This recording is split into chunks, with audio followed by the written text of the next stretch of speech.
L'acceptation ou le refus sont les deux faces d'une même pièce, qui est celle de la liberté vaccinale. C'est une liberté qui est individuelle, mais c'est surtout une liberté fondamentale. Ça signifie qu'on peut utiliser une violence économique, voire parfois une violence physique, pour vous injecter la potion magique. Ouais, c'est du communisme 2.0, c'est effectivement du scientisme. Bonsoir à tous, ce soir, Justice citoyenne, sans mon compère Pierrick Thévenon, qu'on salue évidemment et qu'on aurait adoré avoir avec nous, puisque ce soir nous allons parler de liberté vaccinale face à la vaccination obligatoire contre la grippe.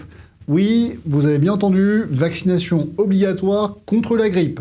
C'est passé totalement inaperçu, on en avait parlé au courant de l'automne 2025, et puis finalement, patatras, l'actualité a repris son cours et plus personne n'en a parlé. Mais ça, c'est sans compter sur votre serviteur ici présent qui, lui, a bien regardé les textes et qui, ce soir, va vous livrer son analyse. Alors, on pense évidemment à s'abonner à la chaîne YouTube de Pierrick, qu'on aura le plaisir de retrouver la semaine prochaine. Et sans plus attendre, dites-nous en commentaire ce que vous pensez de la vaccination obligatoire contre la grippe. Étiez-vous informé de cette vaccination? Si ce n'est pas le cas, alors il est plus que temps de vous abonner et de partager cette vidéo.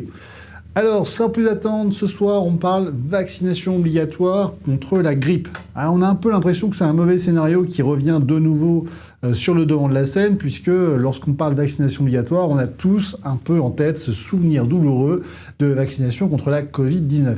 Et oui, cette loi du 5 août 2021, une loi scélérate, une loi extrêmement injuste qui était à des fins purement politiques et à aucun moment scientifique et dans un but de protection de la santé publique, eh bien, cette loi du 5 août 2021 a évidemment égrené la confiance légitime que le public et la population pouvaient avoir en la vaccination obligatoire et a créé un dangereux précédent. Alors, récemment, c'est la loi du 31 décembre 2025, la loi de financement de la sécurité sociale de 2025. Donc c'est une loi qui a voté un certain nombre de choses, dont notamment la question de la vaccination obligatoire contre la grippe. Elle a modifié les dispositions de l'article L 3111-4 du Code de la santé publique. Et avec cette modification, on verra un peu dans quelles conditions celle-ci est intervenue, elle pose la question de la liberté vaccinale. La liberté vaccinale, qu'est-ce que c'est? Eh bien les amis, la liberté vaccinale, c'est finalement la liberté d'accepter ou de refuser une vaccination. Très bien. Donc ça veut dire quoi? C'est-à-dire que même lorsqu'on refuse une vaccination, on use de cette liberté. Pourquoi? Parce que l'acceptation ou le refus sont les deux faces d'une même pièce, qui est celle de la liberté vaccinale. C'est une liberté qui est individuelle, mais c'est surtout une liberté fondamentale. Elle permet à tout à chacun d'assurer la protection de son intégrité physique.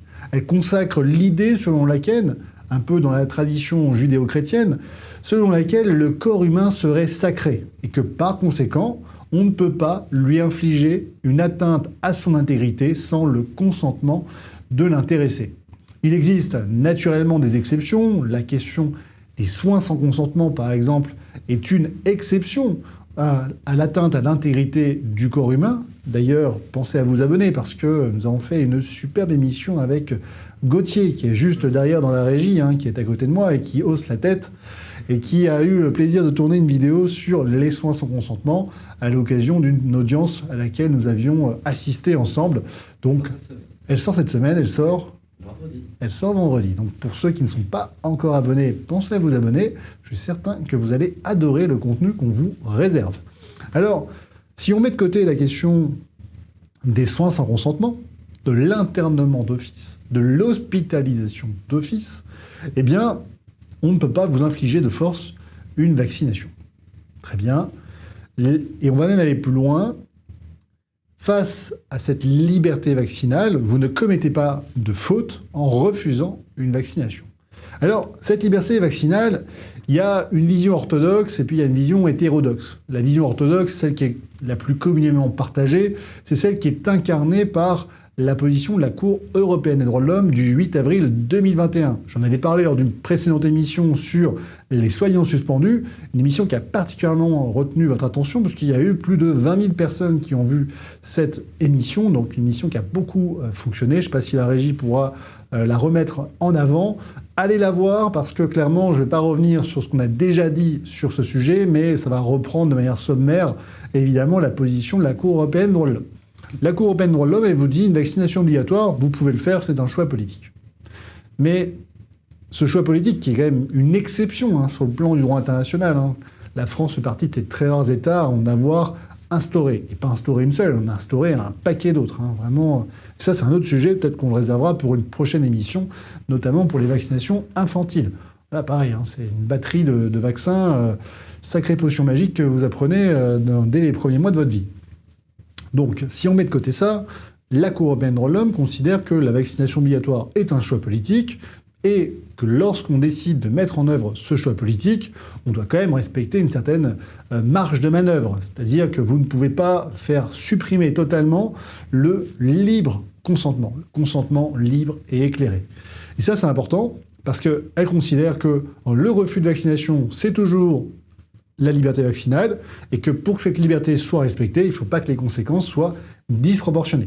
Encore une fois, si vous voulez une analyse plus approfondie de cette décision, je vous renvoie sur notre émission que nous avons faite, et qui apparaît, à mon avis, je pense, sur votre écran. Donc pensez à cliquer dessus, et elle sera également affichée dans la description de la vidéo. Je vous laisse Gauthier procéder à cette petite modification.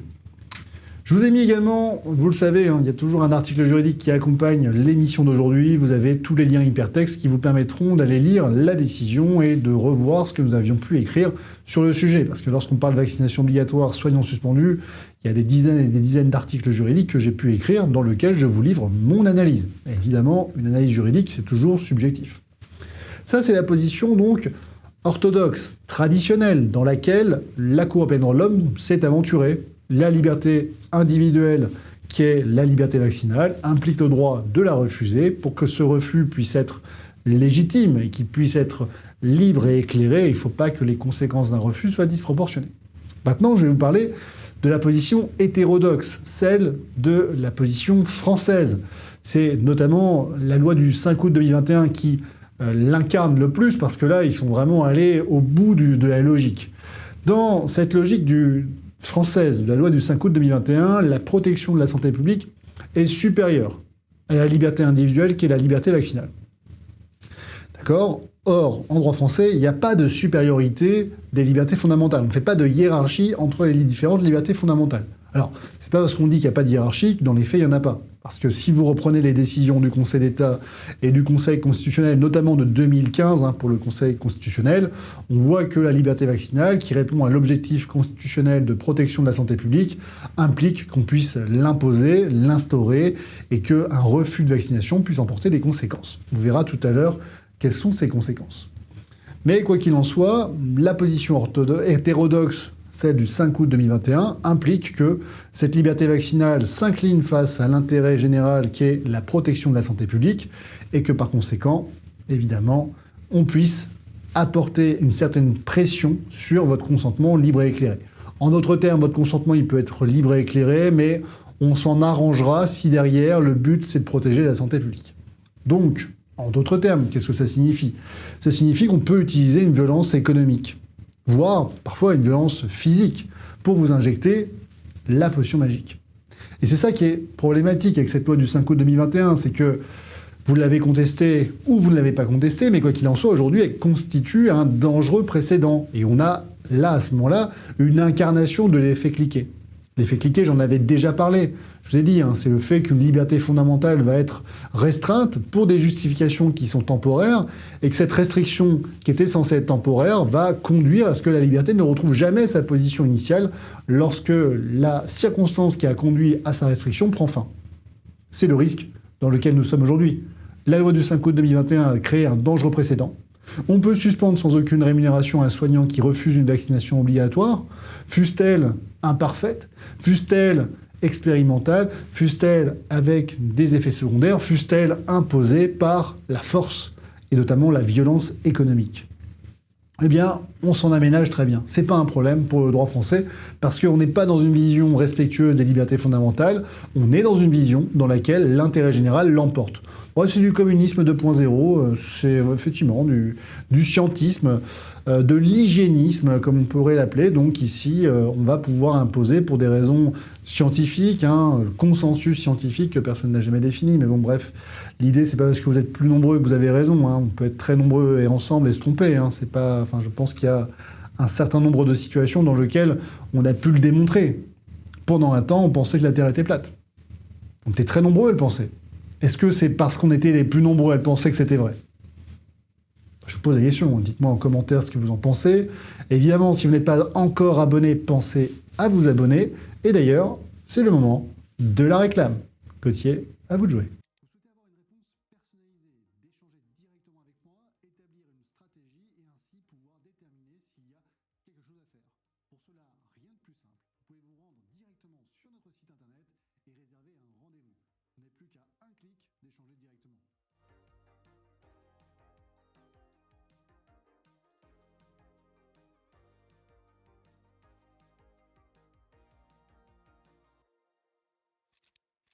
Vous nous direz si vous préférez qu'on mette la danse des canards à la fin de ce générique. Voilà, dites-nous en commentaire ce que vous en pensez. Je vois que ça fait sourire Gauthier. Ils vont dire oui. Comment ? Ils vont dire oui. Ils vont dire oui. Bon, écoutez, il faut qu'on fasse un sondage dans ce cas-là. Je ne sais pas si vous pouvez en mettre un rapidement. Voilà, la danse des canards, ou est-ce qu'on conserve le générique actuel? Voilà, sachez que dans 2 jours, on va retourner cette phase de réclame. Je pense qu'on va pouvoir l'améliorer. D'ailleurs, si vous pensez que celle-ci est perfectionnable, dites-le nous, parce que, enfin perfectible, dites-le nous, parce que clairement, je pense que nous en serons bien inspirés. Alors, cette obligation vaccinale, on l'a vu en France, cette obligation vaccinale l'emporte sur le consentement libre et éclairé. Ce qui, je l'ai dit à plusieurs reprises, est une atteinte à nos libertés fondamentales. Je l'ai dit, je le répète, pour moi, la France n'est pas en conformité avec la position de la Cour européenne des droits de l'homme. C'est la raison pour laquelle je continue et je maintiens encore et toujours, en dépit des premières défaites que nous avons eues devant le tribunal administratif, je maintiens que la Cour européenne des droits de l'homme aura le dernier mot et que la Cour européenne des droits de l'homme, si elle condamne la France, conduira à ce qu'il y ait une inversion des jugements et des décisions qui ont été rendues à l'encontre des soignants suspendus. L'important, ce n'est pas évidemment de gagner le plus rapidement possible. L'important, c'est qu'à la fin de la fin, justice soit rendue. Et donc vous pouvez compter sur votre serviteur et sur Pierrick. Je sais qu'il n'est pas là aujourd'hui, mais il vous l'aurait dit de vive voix. Vous pouvez compter sur nous deux pour évidemment mener jusqu'à son terme cette action devant la Cour européenne des droits de l'homme afin de faire condamner la France pour les torts qu'elle a causés à l'ensemble des soignants qui ont eu simplement pour eux le droit de faire valoir leur liberté fondamentale, celle de la liberté vaccinale face à un vaccin qui était expérimental, aux effets secondaires inconnus, pour une maladie qui n'était dans la très grande majorité des cas pas mortelle, et pour lesquels, évidemment, les conséquences ont été disproportionnées, compte tenu du fait qu'on leur a imposé par la force, et notamment par la violence économique, une atteinte à leur intégrité physique. À aucun moment, tout ce que je viens de dire n'est conforme au droit. Vous ne pouvez pas imposer par la force, par la violence, un consentement à un acte médical. Ou alors, vous changez totalement le code de la santé publique. Ou alors, vous créez une dissonance qui, dans l'esprit de la grande majorité de la population, va faire que, évidemment, les obligations vaccinales vont devenir des obligations vaccinales de papier. Je vais revenir sur cette expression dans quelques minutes. Alors, revenons sur notre obligation vaccinale contre la grippe. J'ai fait un parallèle avec la loi du 5 août 2021 parce que la prochaine question à laquelle je souhaite répondre, c'est quoi les conséquences pour les soignants qui se refuseraient la vaccination obligatoire contre la grippe? Alors tout d'abord, il faut se poser la question, qui est concerné? Alors, aujourd'hui, si on reprend l'article L1111-4 du Code de la santé publique, ce sont essentiellement les personnels soignants, quel que soit leur statut, stagiaires, étudiants, salariés, CDI, agents publics, qui travaillent dans des EHPAD et dans des maisons médicalisées pour une personne âgée. Il y a une liste des établissements qui est fixée par le Code de la santé publique, mais grosso merdo, c'est à peu près ça. Concernant les professions, là, ici, encore une fois, c'est quelle que soit l'activité professionnelle, dès lors que vous avez un lien plus ou moins direct avec des personnes âgées qui sont susceptibles de faire une forme grave de la grippe, eh bien, vous êtes soumis à vaccination obligatoire. Ici, la loi ne crée pas de distinction selon la nature des fonctions. D'accord ? Elle dit simplement, dès lors que vous êtes employé par ce type d'établissement, vous êtes soumis à l'obligation. Là, je ne peux pas m'empêcher de faire le parallèle avec la position du Conseil d'État concernant la loi du 5 août 2021. Le Conseil d'État a considéré que quelles que soient vos fonctions, la nature de votre activité, le lieu où vous l'exerciez, si vous étiez un salarié ou un agent public d'un établissement soumis à l'obligation vaccinale, vous y étiez également soumis. Il y a fort à parier que ce sera exactement la même chose. Là où la loi ne distingue pas, le juge n'a pas à distinguer. Donc, ici, on est dans une pure application de la loi du 5 août 2021. On met tout le monde dans le même paquet, on ne cherche pas à comprendre. De toute manière, il n'y a plus de liberté vaccinale, vous n'avez pas le droit de refuser. Et si vous le refusez, eh bien, vous allez tomber dans les affres d'une souffrance terrible qui vous conduira à finalement l'accepter, y compris sous la contrainte. Alors, on a donc compris que tous les soignants, personnels soignants qui travaillent dans des EHPAD ou des maisons médicalisées étaient soumises à cette obligation vaccinale contre la grippe. Mais ça concerne également les personnels médicaux libéraux. Là, ici, évidemment, c'est l'ensemble des personnels médicaux qui travaillent de manière libérale et qui étaient soumis à la loi du 5 août 2021. Coucou, vous aussi, vous allez y être soumis. Alors, c'est une soumission conditionnelle parce qu'il faut un avis favorable de la HAS, la Haute Autorité de la Santé, et il faut un décret en Conseil d'État. Donc là, ici, il va quand même y avoir une petite marge de manœuvre, mais clairement, si la HAS, on lui dit le doigt sur la couture, tu vas nous rendre un avis qui va justifier ce choix d'instaurer une vaccination obligatoire contre la grippe, il y a fort à parier qu'ils vont le faire. Je ne crois pas véritablement dans l'indépendance totale et absolue de la Haute Autorité de la Santé. Franchement, il ne faut pas sortir de Saint-Cyr pour comprendre qu'il n'y a pas d'indépendance. Okay ? Donc, cette obligation vaccinale, maintenant, la question qu'il faut se poser, c'est on fait quoi si on ne la respecte pas ? C'est quoi les conséquences ? Moi, j'en vois 3. La première, évidemment, c'est le changement d'affectation. Je vais aller de la moins forte à la plus radicale. C'est le changement d'affectation. Là, ici, on va essayer de vous mettre sur un autre poste, un autre établissement.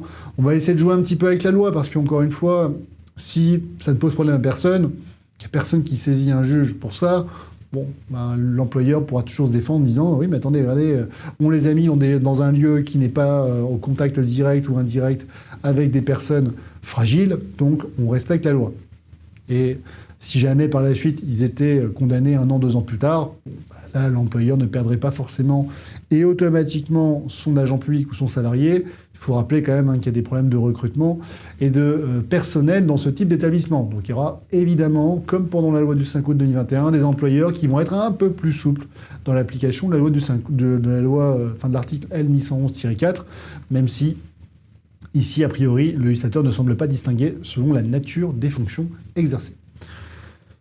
Deuxième situation, vous ne respectez pas l'obligation vaccinale contre la grippe. Dans ce cas-là, on appliquera la loi du 5 août 2021. Vous serez suspendu sans aucune rémunération le temps de l'application de l'obligation vaccinale. Alors, là où on risque d'avoir évidemment une petite différence avec la loi du 5 août 2021, crise Covid, c'est que l'obligation vaccinale contre la grippe semble saisonnière. Ce sera essentiellement l'hiver. Donc vous aurez peut-être 3, 4, 5 mois de l'année où vous serez suspendu sans aucune rémunération.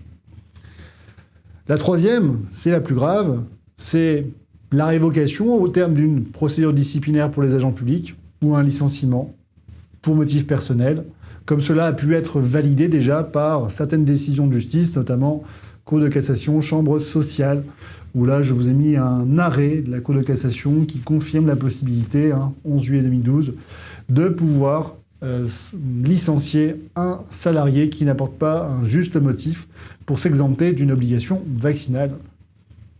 En d'autres termes, ce qui semblait être l'exception par la loi du 5 août 2021 va devenir finalement la norme. Et je peux vous assurer que ça va conduire à ce que j'appelle des obligations vaccinales de papier. C'est-à-dire que, comprenant que le droit n'est plus d'aucun secours, Et oui, parce que je rappelle que nous sommes toujours devant la Cour européenne des droits de l'homme, qu'à ce jour, on n'a toujours pas rendu de décision. Nous sommes en 2026, ça fait 5 ans que nous attendons d'avoir une décision finale, un point d'honneur définitif sur est-ce que la loi du 5 août 2021 était conforme à l'article 8 de la Convention européenne des droits de l'homme, laquelle consacre une liberté vaccinale. Comme 5 ans plus tard, on ne sait toujours pas quelle sera la position de la Cour européenne des droits de l'homme, un grand nombre de personnels soignants décideront évidemment, à tort ou à raison, et on n'est pas là pour juger, on est là pour défendre, eh bien, de vacciner le carnet de santé. Ils apporteront un certificat de vaccination qui justifiera sur le papier qu'ils sont en parfaite conformité avec cette obligation vaccinale.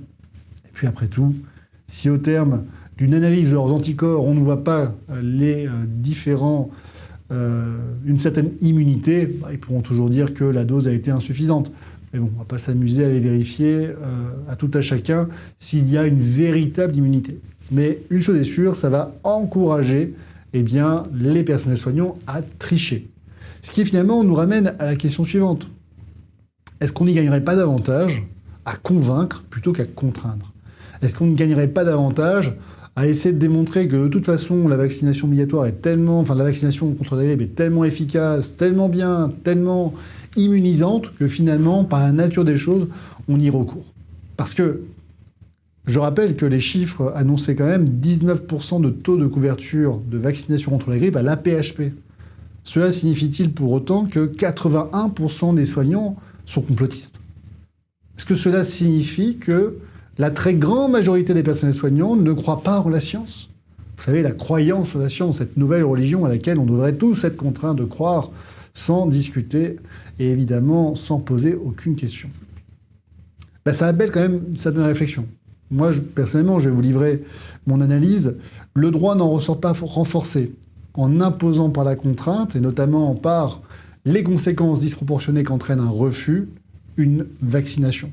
Je pense qu'on y gagnerait davantage à convaincre simplement par la démonstration que les produits mis en circulation sont efficaces, permettent l'immunité, permettent le refus de transmission et n'ont pas d'effets secondaires. Je pense que naturellement, par la force des choses, les personnels soignants et toutes les populations fragiles considéreraient que dans leur situation, il y aurait une balance avantage-inconvénient qui serait en faveur des avantages. Et puis, pour le delta restant, ceux qui ne seraient pas convaincus, après tout, ceux qui sont déjà vaccinés et protégés n'ont rien à craindre de ceux qui ne le sont pas. Ou alors, j'ai pas compris à quoi servait véritablement le vaccin, parce que c'est toujours la même question. Si vous mettez de la crème solaire, c'est parce que vous estimez que ça va vous protéger vous. Vous ne mettez pas de la crème solaire pour protéger votre voisin. Et si votre voisin ne met pas de crème solaire, vous n'allez pas lui imposer d'en mettre parce que vous considérez que ça ne vous protège pas. Donc là, c'est un raisonnement, c'est un peu ce raisonnement-là qui a fait dissonance dans ma tête lorsque on nous a dit que pour être de bons citoyens, il fallait absolument se faire vacciner pour protéger les autres et se protéger soi-même. J'ai pas compris. Voilà. Pour moi, je pense que c'est là où je me suis dit Jean Castex, Jean-Jean de son état, me raconte de la merde. Là, je me suis dit, il est en train de me raconter n'importe quoi. Parce que si, évidemment, ce vaccin est aussi efficace, qu'il empêche la contamination et la transmission, une fois que je suis vacciné, j'ai rien à craindre et j'en ai un peu rien à faire que mon voisin n'ait pas décidé de procéder de la même manière que moi. Ou alors, c'est que j'ai rien compris. Dites-moi en commentaire ce que vous en pensez. Alors, j'ai envie de conclure là-dessus. Qu'est-ce qu'on fait lorsque les prochaines suspensions sans rémunération vont intervenir? Parce qu'il y en aura forcément. Je connais déjà une partie des soignants qui ont été suspendus pendant la crise Covid. Je sais que pour beaucoup d'entre vous, vous ne voulez pas tricher. Et vous avez raison. Je pense qu'il faut tenir le droit. Je pense que tant qu'il y a encore la possibilité juridiquement de combattre ce type de législation, il faut le faire dans un cadre qui est légal. Parce que je suis avocat et parce que je reste persuadé que le droit aujourd'hui, la position de la Cour européenne aujourd'hui, nous donne raison. Nous sommes dans notre bon droit, nous avons la bonne interprétation du droit. Ce n'est pas parce que nous sommes minoritaires que nous avons tort. Et ce n'est pas parce que le Conseil constitutionnel, le Conseil d'État, avec des magistrats éminents, ont décidé que la liberté vaccinale devait s'incliner face à la protection de la santé publique, que cette position est immuable. Et que cette position, est conforme à l'état du droit et notamment à la position dominante, celle incarnée par la Cour européenne des droits de l'homme. Je pense, évidemment, que la position de la Cour européenne des droits de l'homme est celle qui amènera le plus facilement à la paix sociale. Je pense que la position de la Cour européenne des droits de l'homme est celle qui nous amènera à un juste équilibre entre la science, le respect de la démocratie et des libertés fondamentales. Autrement, ce sera une invitation à tricher, et là, croyez-moi, personne n'en sortira gagnant. Alors pour conclure, qu'est-ce qu'on fait lorsqu'on est victime d'une suspension sans rémunération ? On fait exactement la même chose que pendant la période des soignants suspendus. On conteste les décisions de suspension et on demande l'indemnisation des préjudices résultant de cette suspension, à charge évidemment d'invoquer la jurisprudence de la Cour européenne des droits de l'homme tant que celle-ci n'a pas définitivement tranché sur celle du 5 août 2021.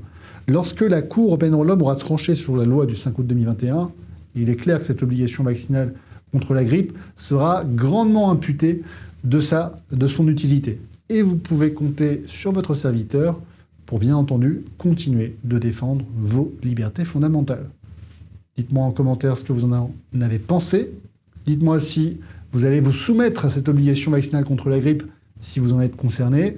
Dites-moi ce que vous souhaitez faire si jamais on vous suspendait sans rémunération. Je serais très intéressé de savoir comment vous allez réagir. Est-ce que vous allez tricher ? Est-ce que vous allez vous conformer ? Est-ce que vous allez tenir le droit ? Voilà, dites-moi en commentaire ce que vous en pensez. Et bien sûr, pensez à vous abonner et à partager cette vidéo. Elle ne passera pas sur les médias mainstream, ça c'est sûr. Je vous remercie à tous, pensez à vous abonner et bien sûr on se retrouve la semaine prochaine. Bonne soirée.